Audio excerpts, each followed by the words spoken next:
I got to jump right to. I sat down here a couple minutes ago and I eyeballed over there a cassette tape. Oh, the Motley Crue? A cassette tape Uh-huh. of Motley Crue. May I? Yes. May I? Do it. May I? Thank you. Thank you. Dr. Feelgood. Yep.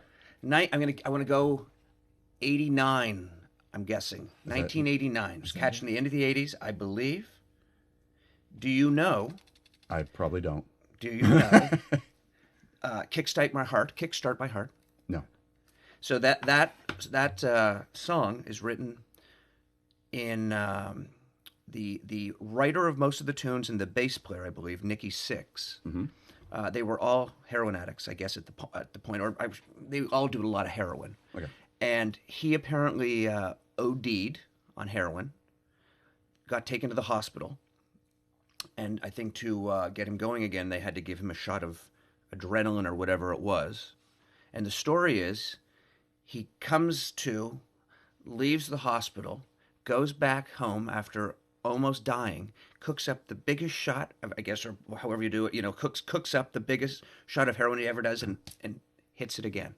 And the song Kickstart My Heart is about them giving them the adrenaline to bring them. And it's as hard rock songs go, it's a great one. That is... Kickstart My Heart. Oh, wow. That is something. Apparently they said in one of their interviews that they would be shooting heroin and they'd run out, and instead of just drinking alcohol, they'd shoot the alcohol just because it made them feel more like they were shooting. And they're like, we could have just drank it, but we needed to shoot. Wild shit, man. Freaking 80s. Yeah, you gotta feel that. You gotta doctor feel that. Yep. Doctor feel that. Got a doctor. Unopened cassettes. I know. And the right? fact that it's unopened is just, keep your eye on it. I might steal it. No. I'm gonna make sure when you leave here, I'm gonna be like, where's that thing gonna frisk me. That's a hell of a story. That's not mine. I wish Sex, it was my drugs, story. Yeah, still, sex, hey. drugs, and... when I used to do the heroin stuff. You know what? I feel like we all need to do that every once in a while. Yeah, once in a while. I feel like maybe we just need to do that, have something else happen, have your fucking finger chopped off so you end up like this. I've been missing that finger. I had older brothers, man. I had older brothers, and I got drunk for the first time when I was 9. You think I can beat that? Oh, how dare you? Yeah, I don't know how old I was, but I do remember seeing my uncle across the table like this. Yep. And I think I was probably like 7. Holy shit. And it was like peppermint schnapps and something else. It was whiskey or vodka. I don't remember what happened. Wow. I have no freaking clue. I don't remember. I just remember, this is up in the country, whatever it is. Yeah. So I'm pretty sure I can beat you on that one. Okay, you've got me. I think I was like either 7 or 8 or something like that. But my mom did say that she was fucking pissed. She knew? Well, when she came back from work. You were stumbling around. I'm assuming. Mom, it's good to see you. Welcome. Here we are. Give me a hug, Mom. What's wrong with my kid? I honestly, I don't remember anything. But I do remember looking across the table. I can still see him. Yep. I can still see a bottle. Mm-hmm. But wow. I don't know anything else. I mean, obviously, I'm super young too. So you don't remember everything. Right. But I do know that my mom did say that she was fucking pissed. Wow. Which I would be too if I was a parent. my God. I'd be like, what the fuck? I'd be furious. But Hey, at least you got drunk with your brother, right? No, well, I have 2 older brothers, and this is when we were living in Florida, because I used to go to a tennis academy there because I was a pro tennis player. In that time I was developing to become a pro tennis player. That's how you start. That's how you do it, man. That's how you start. Get drunk. Get drunk. Go hit some balls. I remember. What I remember is my 2 older brothers had a friend in town from Canada, where we're from. I think he'd come to visit us, and I guess my oldest brother at that time was probably 20. No, I was 9. Yeah, so he was like 18. He was 18. And my middle brother was 14, 15. And I guess they, got drinking. The bottle was there, and it was whiskey. And I'm going to say, if I had to guess, I'm going to say I had maybe 2 shots. I remember drinking it and just thinking it was the most disgusting thing I'd ever tasted. And then I drank some more. I remember being at the beach. I remember, what the fuck is this? We lived, Give me another. This is fucking horrible. Let's try it one more time. I remember because we lived pretty much right near a beach. I remember being on the beach that night. Right. And I remember waking up. And I remember my mom saying, unlike yours, it was pissed. She didn't know. She's like, why aren't you in bed? And I had no idea what time it was. I had fallen asleep in my brother's room. And so I went to bed. No harm, no foul. I got away with it.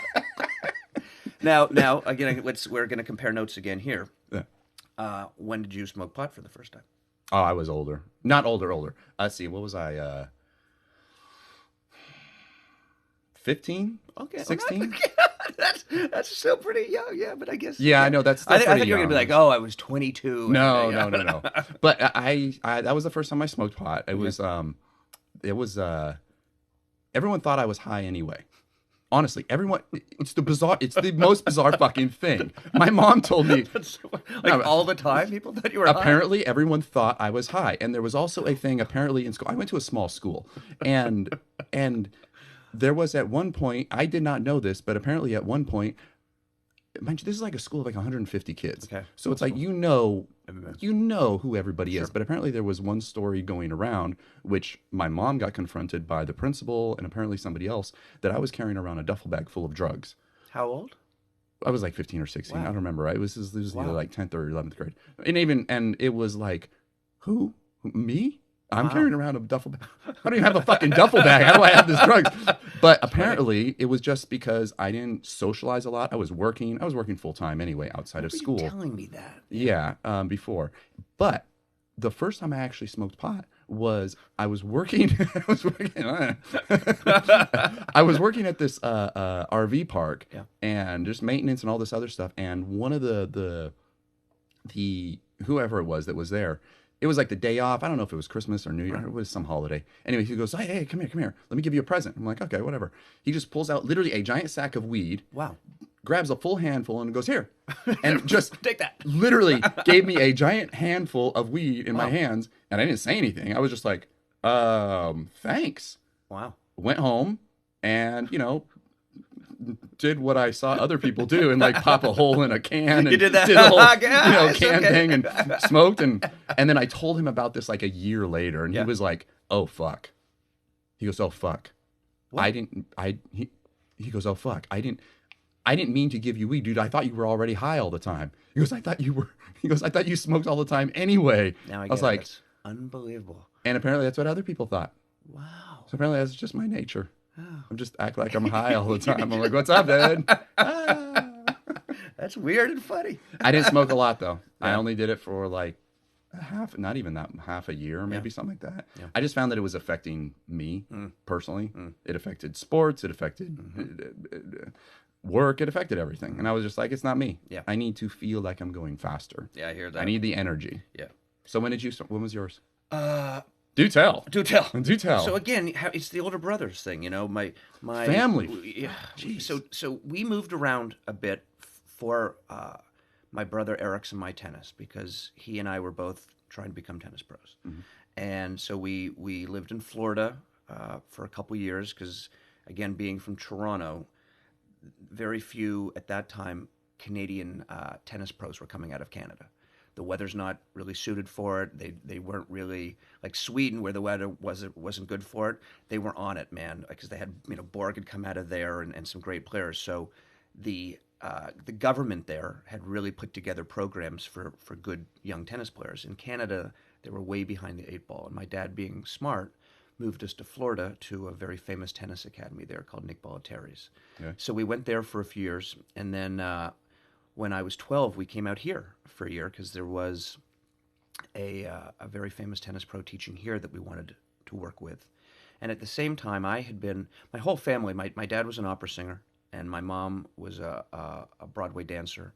She actually studied, she went to Juilliard, she studied with Martha Graham, who is, I guess, kind of almost the inventor of modern dance. And so I came from that kind of family, and my oldest brother, Kevin, played Christopher Robin and Winnie the Pooh in what would be like a 3,000-seat theater when he was like 11 or 12 and was on the cover of TV Guide in Canada. It was like a big, it was a big deal. Yeah. My middle brother Eric was the voice of the Little Green Sprout in the Jelly Green Giant commercials. That's awesome. Yeah. Really? Yeah. That's so cool. Cool. And my dad, so my parents met in New York, and they ended up going to Canada because they were doing Pirates of Penzance together, and they were already together as a couple. They got this show that they both got, and they did that. My mom got pregnant while she was there, and they decided to stay in Canada. They were like, why go back to New York, where it's not so conducive to raising a family? But they were getting offered a lot of work there in Canada, so they stayed. And so my whole family was kind of in the acting, biz, in the showbiz biz. So part of when I mentioned about the when we came out here for the tennis, a little side part of that was my acting I'd been doing pretty well acting wise. We all had, but I think I had the benefit of more movies were getting shot as I was kind of 9 and 10 in Canada. So my brothers did a lot of commercials, but I got the fortune of starting to get some movies and stuff. And my first big thing was I played Tiny Tim in A Christmas Carol. Henry Winkler, it's called American Christmas Carol. Well, Right. Henry Winkler played Scrooge, which was, at the time, one of the freakiest things that had ever happened to me. Grew up watching Happy Days. Right. Fonz is, the freaking Fonz, man. Right. I mean, literally, like, if you had said to most of us back then, if you could meet anyone in the world, who would you meet? Fonz would have been top 5 on the list, right? Hey. And so here I am.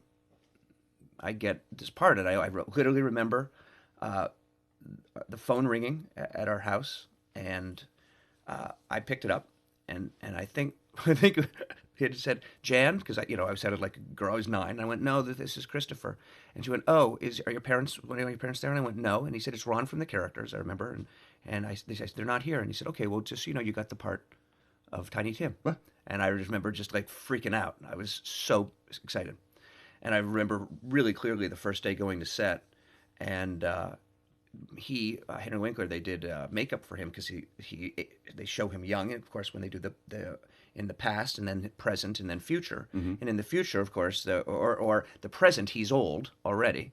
So they did this major makeup job on him, and I remember walking into set and seeing him in the makeup and just saying, "This is the coolest thing I've ever seen." That's great. There's the Fonz, man, and he looks old because he's in they do like a 3-hour makeup, but I know that's the Fonz anywhere, man. Right. So that was super cool. And so fast forward when we moved out here, part of the reason was for our tennis, but also for my acting, because things were kind of going well for me, and I had some stuff where that looked like I might get something here. So we're here for that too. And that is when I smoked pot for the first time, because I was 12.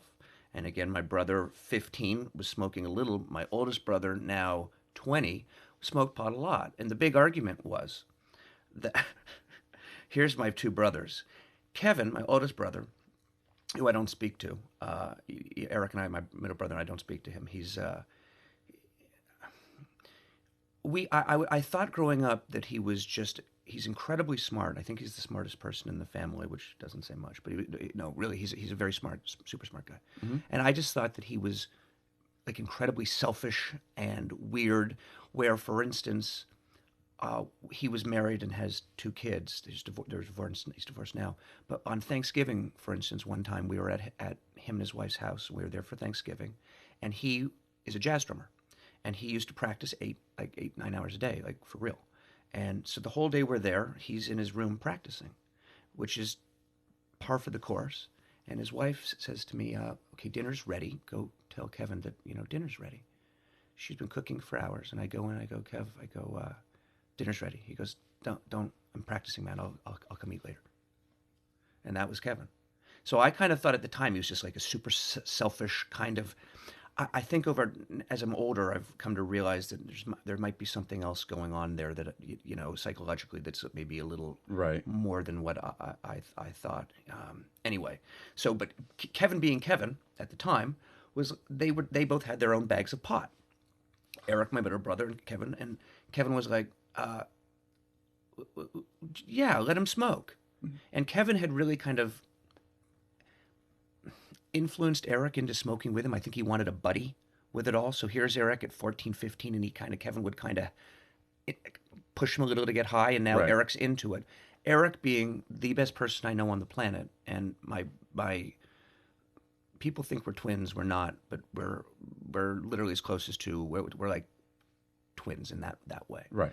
we joke that we both have a memory which isn't true. We joke that the day that I was born, it's so stupid because we have this memory. Obviously, it's not true. He was 3 and I was a couple of hours old. You were born. But we have this memory of my mom handing me to him in the car into the back seat and him taking me, which of course, but we both have that memory, which is fucking bizarre. Anyway, so here I am and I want to smoke. I'm like, let me try. And Kevin's like, yeah. And Eric's like, no, man.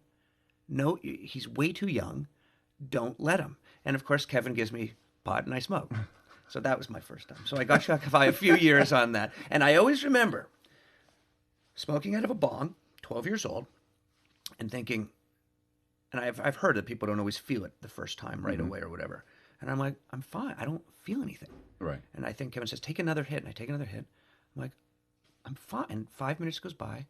And I go, I go to stand up. And I go, but as I stand up, I go, I feel like I'm going to fall down. And I went crunch to the ground. And it was really uncomfortable all of a sudden. I was like, this is not good. Always remember, went into the bathroom in Palos Verdes, splashed water in my face, and I was all good. And it was actually a really good experience. And I liked it. And because as around 13, I was 12 then, around 13, I became incredibly, almost ridiculously disciplined with my tennis. I said to myself, because I liked smoking pot that time, I thought, I will not smoke again until I'm 15 because I need to stay focused on my tennis. And the irony is I got so disciplined, I don't think I smoked again until I was like in my 20s or something like that. Yeah. Yeah, but anyway, so that's my first... Purpose and discipline will do that. And it takes away all the other stuff that we would be doing, absolutely. And you have a real purpose. You focused on something. Yeah, I remember at age 13 practicing. So I started playing tennis when I was 4. I started acting when I was 7. I started playing, we went to the tennis academy, like I said. So when I was 9, I started playing 5 hours of tennis a day and doing like a couple hours of off-court training. And I remember at 13 having the epiphany. I had just practiced and I thought, man, I don't know if you're going to make it, into the top 10 or what, but don't look back and think you didn't try as hard as you could. Mm-hmm. And again, when you're 9, 10, 11, 12, you're just doing it. You're not really aware of, your dad says, go practice here and do this, and you go play your tournaments and you're doing it. But as you get a little older, you start to kind of go, is this what I want to do? How is this? And when I was 13, that's when things shifted for me in terms of the way I looked at life, in terms of discipline and things like that. And for me, it actually got kind of way over the top, and I had to almost, as I got older, pull myself back because I got I would definitively say too structured and too disciplined, and I'd say that to some extent even went into my 30s. I had to kind of I didn't eat fried food or sugar until I was like 31. Wow. Yeah. Throughout all your teenings and your 20s as well? Mm-hmm. No fried food and sugar? None. I mean, I would eat, if for instance, if I ordered chicken teriyaki, I'd get the teriyaki on the side, and I might baby dip kind of thing, but I would never get it on. Yeah. Yeah. And if I'd get chicken, I was a nut, man. I was a fucking nut. I would if I got ordered chicken, I would take paper towel and like squeegee the fat out of it. Right.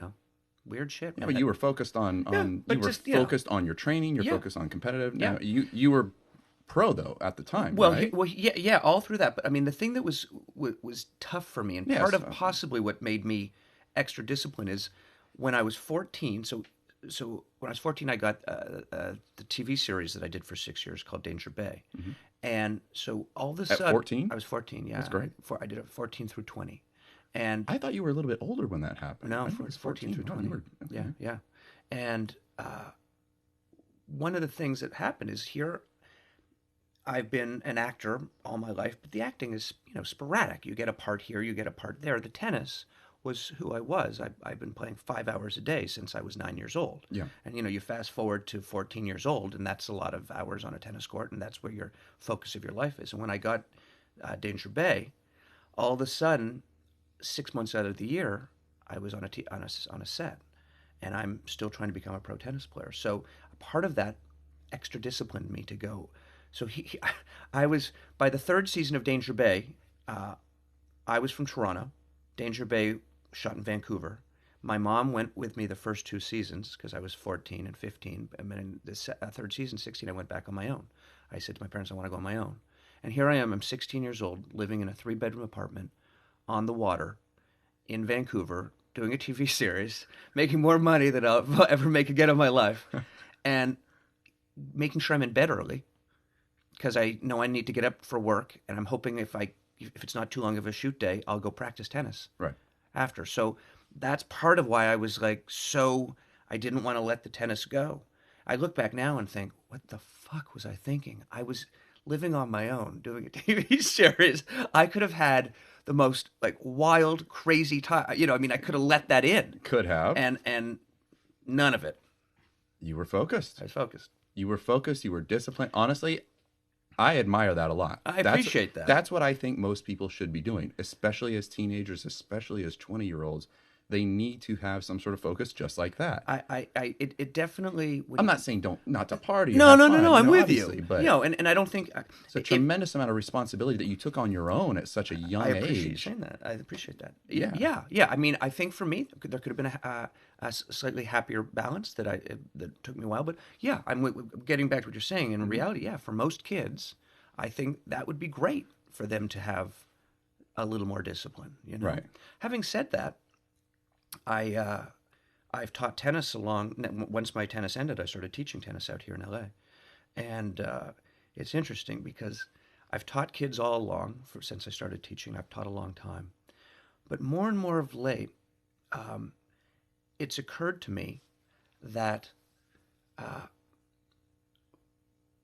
if I have a child and my kid said to me, hey, Dad, let's go throw a football around. I'm not kidding. I would say, okay, let's do that. And I'd call one of my friends. I have a friend who played semi-pro football. Mm-hmm. I'd call him, ask him to come join us. So when you put the ball in the kid's hand for the first time, he shows him how to put his fingers, shows him where to put them. And for the very first time he tries to throw a ball, he's throwing it correctly. So it's interesting because I teach a lot of kids. And I've had a lot of kids who've worked with different pros who come to me. They were going to quit because they didn't enjoy it. They've been told they were no good. And more often than not, it's the teachers that have really failed these kids. Right. And when I hear people say things like, "Oh, that teacher's just not the right fit for me," or "that psychologist isn't the right fit," I think that's a shitty psychiatrist or a shitty psychologist or a shitty tennis pro or a shitty whatever. My job, I'm not going to teach you the same way I'm going to teach a 4-year-old who is just wanting to learn it and have fun, that I'm going to teach a 16-year-old who's trying to become a pro, they all get a different part of from what I, at least the best I can do, think they need. So getting back to little kids, people will go like, oh, they're just little kids, just get them started. The reality is you get one fucking chance to put a tennis racket in your hand the first time and hit your first ball. One time. That's it. Now you're on to your... Why not try to get that if you're going to pick up a guitar? If you can, it would be nice because no one knows any. I don't know. I'm working hard on my golf. I'm into golf. It's taken me 2.5 years to undo my bad habits on my golf swing. And that's just how it is. Yeah. So that could have been a lot of years saved. Right. But I mean, it's my path. It's all good. But again, if I had a kid and they want to learn how to hit a golf ball, I don't care how good of a golfer I'm at that point. I'm not going to fucking show them how to hit a golf ball. I'm going to take them to the guy who taught me how to hit a golf ball. Right. And they're going to take the club in their hand. They're going to put it with the right grip. So what that always leads me to, which pisses me off, is the way school is for kids. It just fucking infuriates me. I appreciate that we need to know math. I appreciate that we take science and all that stuff. But the reality is, the one thing that there's a few base things that we all need to do. We need to actually know how to interact with each other.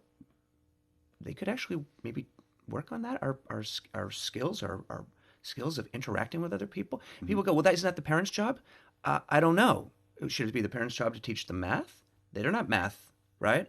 And my parents are more fucked up, as all parents are all fucked up. They're going to be the one that's going to teach me they're especially, back when I was a kid. Right. No, my parents didn't do therapy. They didn't. There was none of this kind of stuff going around. It was just like, Yeah. you're lucky if your dad didn't smack you and tell you to go, do whatever.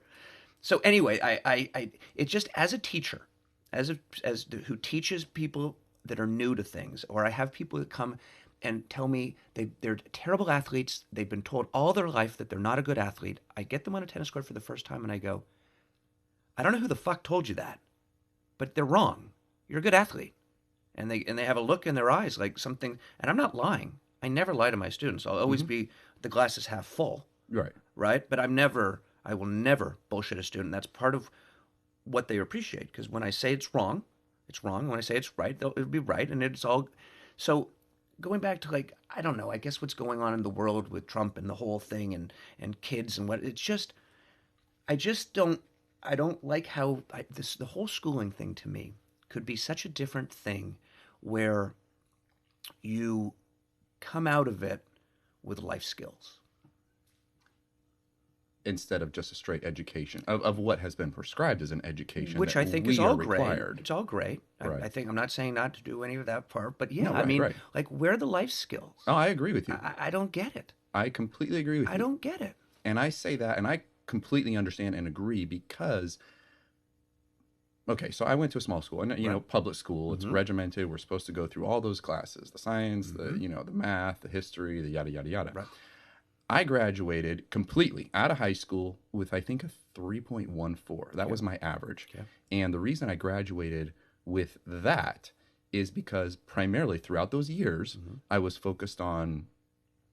Now I've been working. Let's say, just to back this up, I've been working since I was like 10. Yeah, and paying taxes since I was 11. Yeah, that's it's unbelievable. Like taxes since I was 11 years old. I get a Social Security statement when I'm 21, 22. Wow. When I was getting out of the Marine Corps, I'm like, I've been working for half my life when other kids are barely getting out of college. Wild, man. So throughout all of high school time, I was already working. Yeah. I'm working, what was the mandatory, I think I was allowed to work was 30 hours. Okay. As a teenager, Okay. when you're in school, I think you're allowed to work up to 30. That makes sense. I think it was something like that. Yeah. I could be wrong, but I remember it was something like that. So I'm working. Right. I'm going to school. And then while I'm in school, education side of things, they're telling me I need to know math. I need to know history. I need to know this. I need to know that. And while I know that I dismissed a lot in school, I just dismissed it. I wasn't going to a Harvard educational school. I wasn't going to anything like that. Right. I knew I never would. It's like, look, I'm coming from a smaller school. I might have an opportunity, but I'm already in the workforce. Right. Why do I need to know all of this shit that you're trying to teach me when I don't need to know about it? Now, at this point, maybe I should have gone to college and all this other stuff. So I'm more educated to understand what's going on because I don't know half the shit that's going on. I watch so much stuff online and I read stuff and I'm like, wow, my education needs to get better. I'm like, okay, maybe I really should have done some more here. I'm with you there. But throughout that time, I knew exactly what I was looking at. I knew exactly what I was focused on, and I was focused on sports. My main thing was GS racing, ski racing. And even though we were 2 hours away from Mammoth Mountain, that was what I was focused on. I got out of school 2 days, I think during the wintertime, it was 2 days a week, and it was training and racing, as much as possible. I wish I lived there, because then it'd be pretty much every day like those that were there. But going back to the education school thing, I knew exactly what I was doing, and apparently, and this comes from word of mouth from other people, from the teachers, they knew that I was smart. Right. They knew exactly what I was doing, and they didn't understand why I was not getting A's. They were like, "Why are you not? You clearly did they know though you were Did they know you were working the way you were working? And they didn't. But it's one of those. I was rebelling against things. I was rebelling against the entire system. I mean, I pierced my nose. I pierced stuff. I got tattoos. I had my hair. I did everything I possibly could to rebel against the systems, and nothing was working because I was like, "Oh, I got to go to work. Right. I got to earn money. Wow. I got to earn money. Plain and simple." My mom told me I got to go to work if I want to earn money and buy whatever I want. Okay. Amazing. So that's what I did. Right. But yeah, I'm with you on the education side of things. It is a very... It's weird. It's weird. We're just, we're accustomed to the shit we're accustomed to. And I always say, if you grew up in India where they would ever eat monkey brain, that's normal to you, and I get that, and I guess the way the school system is normal to us, but it really seems strange to me. I think it does need to be changed. It needs to be. We need to know all that stuff, but I do think that they do need to implement it as much as possible, at least in the public school system. That needs to be changed. They need to, I think, bring back cursive writing. Right. I think there was like 2 or 3 states that are bringing that back for 2019. That's a trippy one. Yeah, cursive writing I think is an important thing because it's still used. Yeah. I mean, it's in the Constitution at least. It's in tons of writing. You need to understand what these symbols and stuff is going on. I mean, come on, a little bit. This tape looks amazing, but what is it? It's Aztec, Egyptian. London. It's trippy, man. Right? That's trippy. But they need to bring in social skills. They need to bring in communication programs. They need to bring in stuff to allow people. Now, when we were growing up, I know when I was growing up, they had just started implementing, typing and computer classes. Right. Now that's just across the board, which is good. You have to know all that stuff.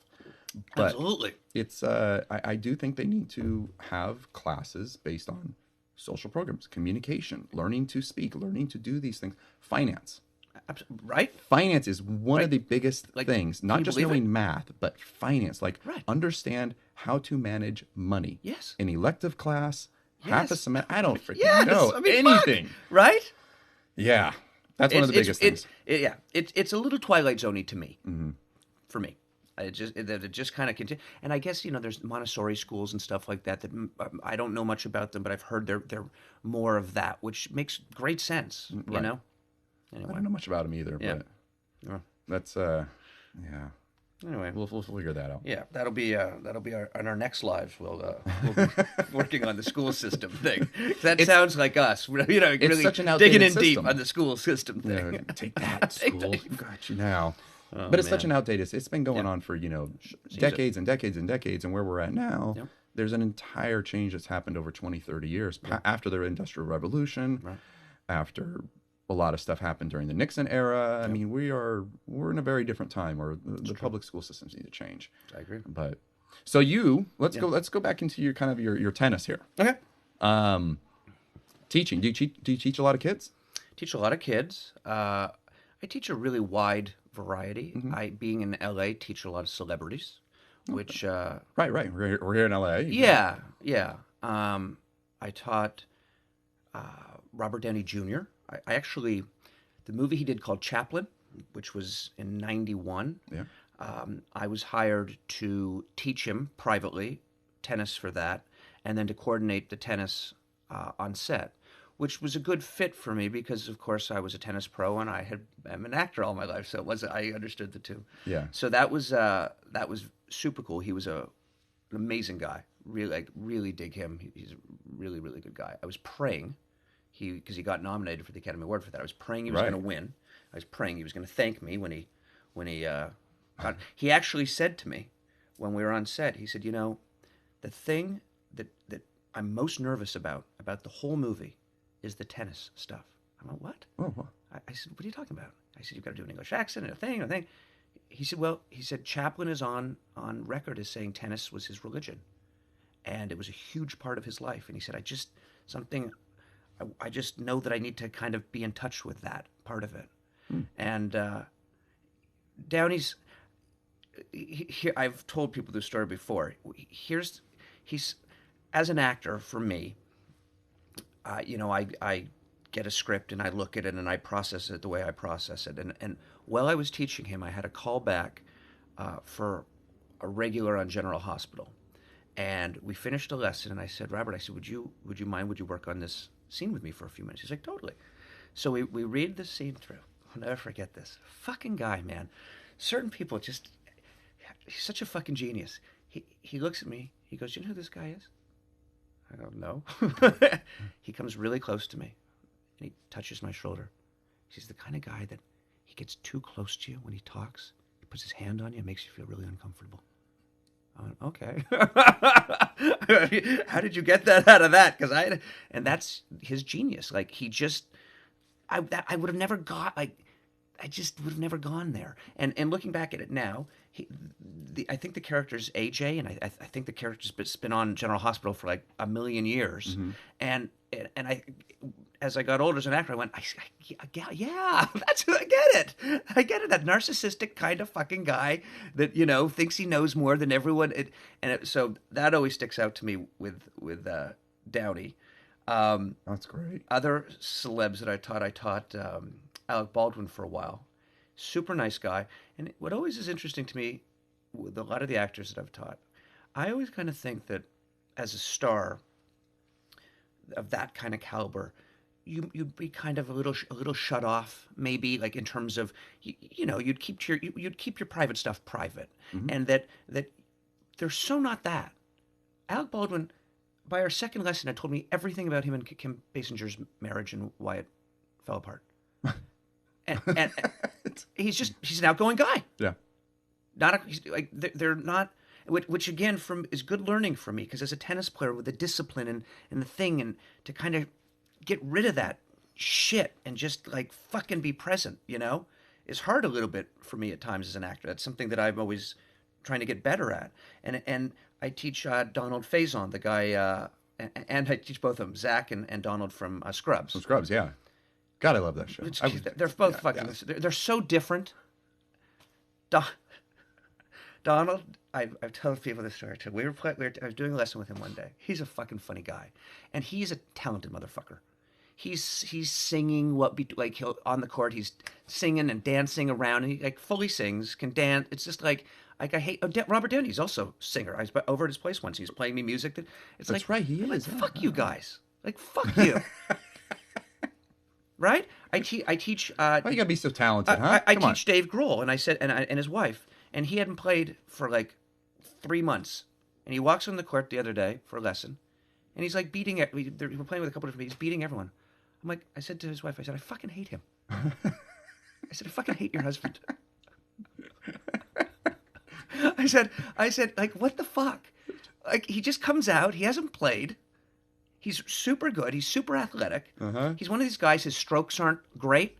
Doesn't matter. Like, if you're an athlete, you kind of just figure it out, right? He just makes shots. He knows where to be. I'm like, how many talents can the guy have, right? He fucking plays every instrument, like Yeah. He was the drummer for Nirvana. Now he's like one of the biggest rock stars. I'm like, fuck him. Anyway, so going back to Donald Faison.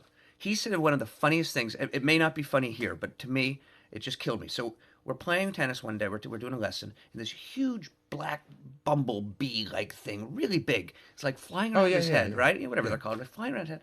And he takes his racket and he smacks it, crushes it to the ground. Oh. And he looks and he goes, I bet you didn't see that coming when you woke up this morning, motherfucker. It's just like, it was so random. Like, take that, Beetle. Take that, motherfucker. But yeah, so those things are scary, though. I will say. It's buzzing around his head. I didn't blame him. They're not going to do anything to you. No, but it's like, fuck, what the fuck is that? Every once in a while, I've seen them. Yeah. So yeah, but I guess with with actors, it surprises me how they're in a good way out there, which I shouldn't surprise me, but I would think that, I guess in my mind, I would think Alec Baldwin would kind of not want to share his inner stuff with a guy he doesn't know that well. But I guess that's kind of what makes them who they are, that ability to really just open up, Yeah. Who else? I teach one of the nicest guys, probably the nicest person that I teach. I mean, literally, of all the zillions of students I've taught, he's one of just the nicest people as it is. But Pete Wentz, who's the bass player of Fall Out Boy. Okay, yeah. And he's kind of like the face of the band. He's the cool guy in the band. He's just like one of the fucking nicest guys ever. And I'm as you know, we talked a little bit about it. I'm going to do a web series around tennis and myself a little bit. And he's the kind of guy. I gave him the script, and I've said to him like 4 times. I said, "Have you read it?" and he hasn't read it. He's like, he forgets. He brings me a check and he forgets to sign it. He's like, he's not that guy. He's just the nicest guy. And I want his son to be in it too. His son Bronx, who's a really sweet kid. I wanted them both to be in it, and I said, Pete, I'll give you free lessons, man, forever. Just we. He said, dude, I haven't read it. I'll just do it. Don't worry about it. And I went, for sure, dude. He said, I'll do it. He's like that. Nice. Yeah. So I'm trying to get that going. He said, he's so funny. He said, I don't know about Bronx. He said, Bronx is a little shy and stuff. I'm not sure if, I'd like him to do it, but he's a little nervous about it. So we'll see about Bronx. But you can shoot around. I'll make it happen. He can just be like, Bronx he's super just cute. write the role in as shy. Yeah, right, absolutely.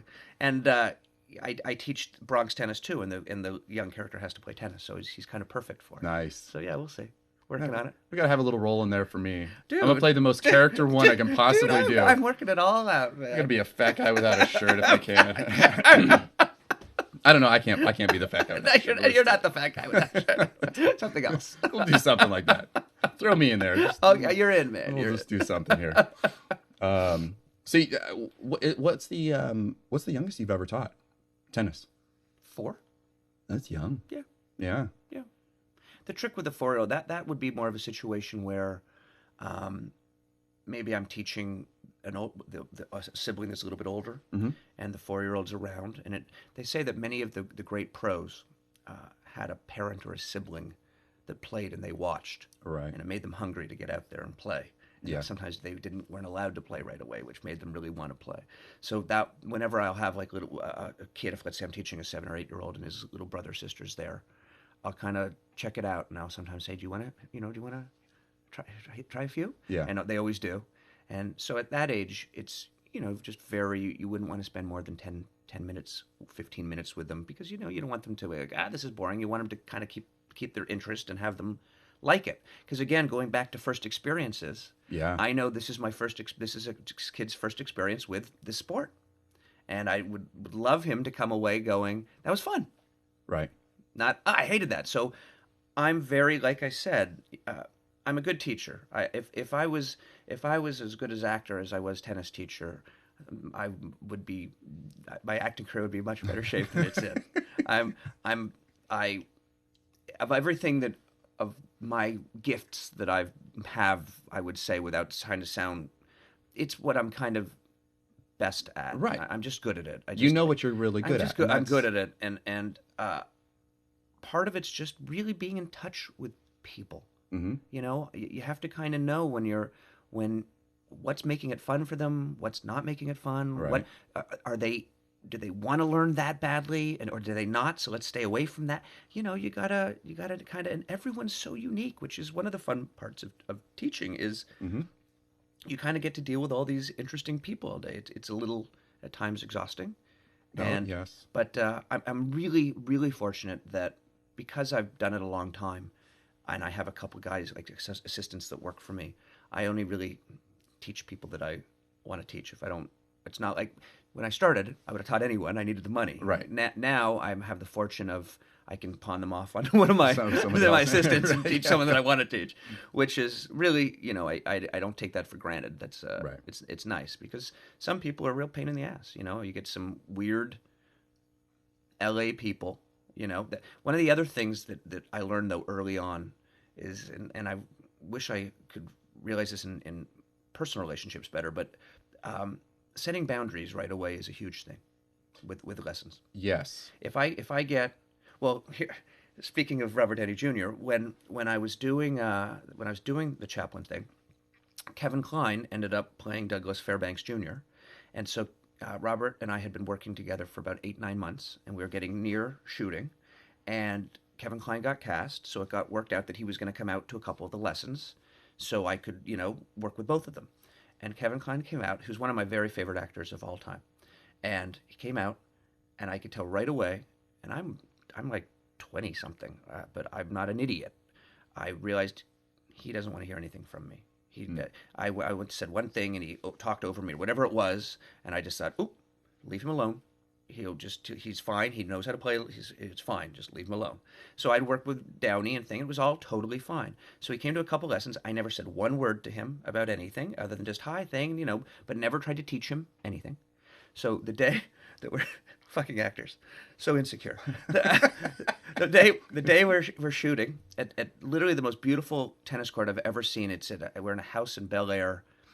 His wife Phoebe Cates is there. There's it's a huge it's a big movie, and I remember kind of seeing the whole thing, and they shoot the master shot. They play out this big, long point of tennis that I've kind of orchestrated for them how the point's going to go, and I walk over to Robert I've got a few notes for him of things I wanted didn't look great to me, and as I'm talking to him, guess who comes running from the whole other side of the court? Running, Kevin Kline. Yep. How was I? How are my strokes? Did I look okay? I'm like, you fucker. You didn't want to hear a thing from me. And now here we are on set in front of everyone. You want to make sure that in the movie, your tennis looks good. And I just always, I didn't have any ill, it was sweet, really. Right. But it was just funny how insecure actors, even at that age, it was like, us actors, man, we were always like, am I okay? Did I do okay? So that was totally him. As great of an actor as he, there he was. Asking for my, you needed the reaffirmation. Yeah. Yep. You know what? So what I was going to say is that like I've taught a lot of high-powered people through the year. I teach Jeff Probst, the producer and host of Survivor. Oh, right. Okay. Super nice guy. And again, every student's different. Certain students I really pretend tough with. I'm not really mad at them. They're like, what the fuck are you? How can you hit that shot? Are you an idiot? How can you not think about that? And they know I'm somewhat kidding, but I'm also somewhat serious. And I said to him after a lesson, I said, what's it like, being a producer of one of the biggest shows of every time, and you come out to the tennis court and the stupid tennis pro tells you that you're a fucking idiot all the time. And he said, I love it. I said, I know you do. But he's a sweet, super sweet guy. But with some of the tougher, when I was younger, I realized the trick was you got to fucking set the boundaries. You're right. Like they go to talk back to you and you go, stop. You're paying me a lot of money to teach you tennis, right? Don't start telling me that you think you know things about tennis. You know nothing about tennis. If you don't want to take lessons from me, go take lessons from someone else. But if you're going to come here, you're going to listen to me, and it's amazing. Like, just set those boundaries. They're fine. Originally, I didn't, and I'd have these like fucking funky dialogues of like almost like argument like feeling things with people that knew nothing about tennis, but they were just used to being in charge. Right. And I learned that you got it. This is not your office. Where you got to put your foot down. You got to put your foot down. You got to put your foot down and let them know. Hey, you know what? I'm in charge. Yeah. All good. I'm here teaching you. It's been fun. I've had I never when anyone that's trying to become a tennis pro, the last thing on earth they end up wanting to do is teach tennis. They wouldn't mind teaching tennis after a great career of it. But, no one's thinking, oh, I'm going to spend my life on this so I can teach other people how to do it. You wanted to do it yourself. Right. And for me, level-wise, I was close-ish. I had Eddie. I was doing the TV series, which, again, I would have probably had to have quit. Because, again, you can't really be playing tennis half the year trying to become a top 10 player in the world. Everyone's playing 8 hours a day, all day long, not on a TV set doing that. That was one issue with me. And then because I had wins over some of the top guys in the world, so it could have been close. I also then got in a car accident when I was 18 that slowed me down. But what I was going to say is, for someone that didn't plan on teaching, when I started teaching, I was out here acting and hoping that I would have I had worked in a TV series. I'd acted enough that I was hoping, of course, that I would be enough working actor the rest of my life that I wouldn't have to teach. That didn't happen. I've happily worked, but not to the point where I doesn't teach tennis. But what I was going to say is, having not fulfilled the career paths that I wanted, it's been very enjoyable, the people I've got to work with and the people I've got to meet, and I try to remember how lucky I am not to be in an office all day. I'm outside in Southern California where the weather's, ridiculously good. And I try to keep in mind how lucky I am to have that and still act at the same time. So yeah, it's been good. That's great. Yeah. That is the mindset to have. It is. You do right? have to remind yourself Absolutely. that I'm just enjoying life. Absolutely. Doing what you want to do. Sometimes I, go. You're doing what you found you're really good at. That certainly helps. And you're good at it. It certainly helps. That's something that I think, I personally think that everyone needs to find something like that. Right. They need to realize what it is. Yeah. Whatever that is. And it tends to be something in the sports area or intellectually, whatever that is. But sure. Like, I know the one thing that I'm really good at, that I just know that I'm good at, is skiing. Yeah. Snow skiing. You put me on skis, it's just a natural thing for me. Put me on a snowboard, same thing, but I'm much more of a skier. I've done it, talking about things that you're just destined or really good at. You just know that you're good at it. No. And it was the first time I ever went skiing. I was 4th grade. Apparently, after that day, I had the biggest smile on my face. Isn't that beautiful? And that was it. That was my thing, was skiing. And I have been good at it ever since. And I love it. I still love it. I actually haven't done it. How often do you go? Not enough. Yeah. I haven't gone in 2 years now. Wow. Which really gotta get out there. Sucks. Yeah. It just plain and simple sucks. I have everything with me.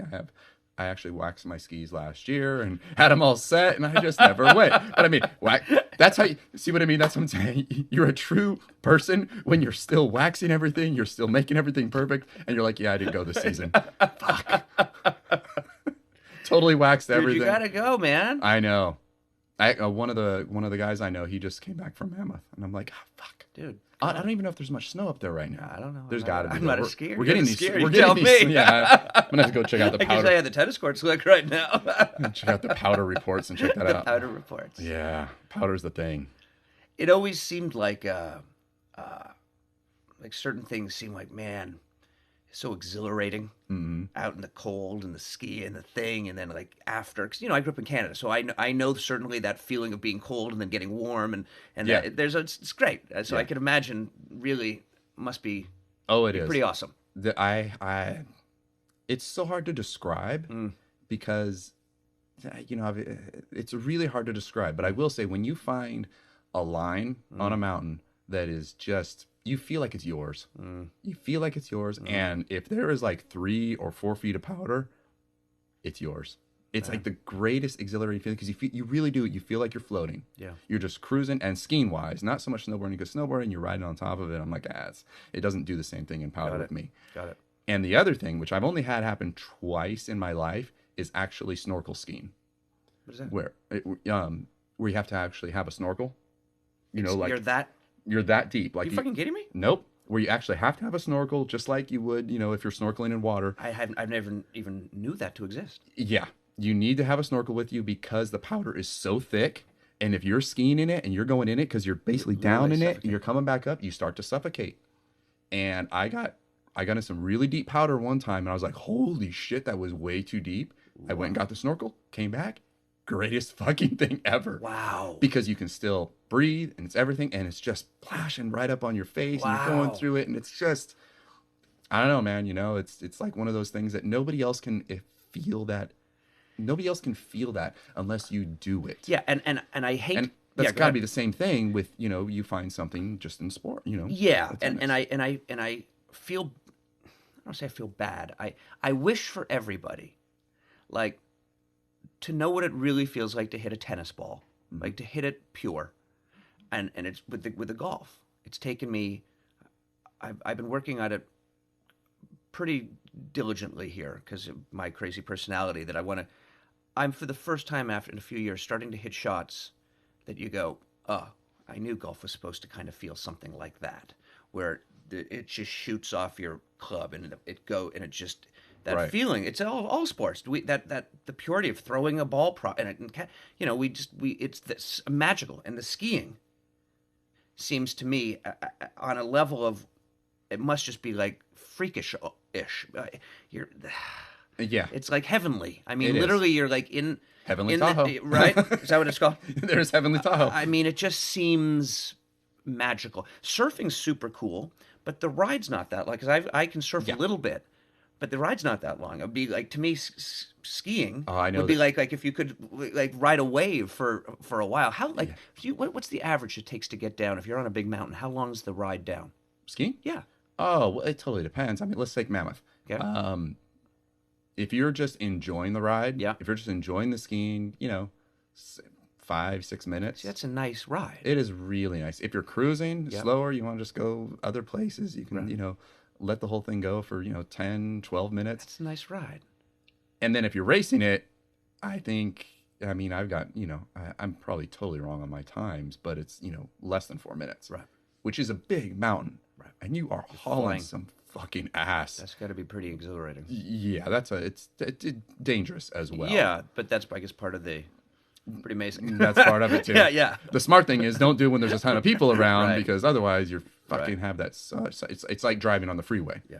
Somebody else cuts in front of you. You have no time to react. Yep. So it's the same thing. Yep. But I was thinking of surfing. It's finding a really long wave. I'm not a great surfer. Right. I've done surfed here and there. I don't even have a board anymore. But when I have caught a wave and you're just cruising on it, I think the longest I've had is maybe like a 15-second ride or something. Yeah, like I'd say that. But it's still great. It's amazing. It's still just like, woo! Oh my God. Let's go get another. Let's go get another. Battle of that Go gap. get another. I love it. That's totally true.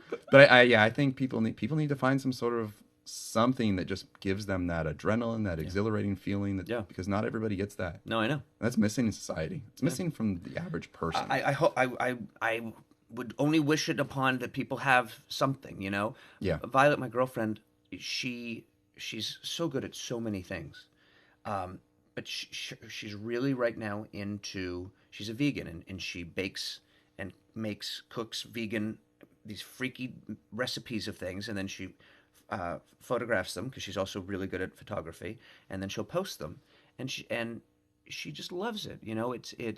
She's sharing with the world healthy things. Yeah. That's her sweet spot of that. So, I wish for whatever it is, whatever it is. Whatever makes you happy in that area. As long as you're not hurting anyone else doing it, do it, man. That's what I will say. Yeah. If you're not hurting anyone else, if you're not destroying the earth, if you're not hurting other people, fucking do it. Do it. It's not hurt. You've got one life. This is your life. Totally. Go enjoy it. You've got nothing else going on. Yeah. I hear you, brother. Cool. Hey, Chris, you know what? It has been great talking with you. Thank you, man. Great for this time. Enjoyed it. All right. Thanks for being here. Thanks, brother. Right.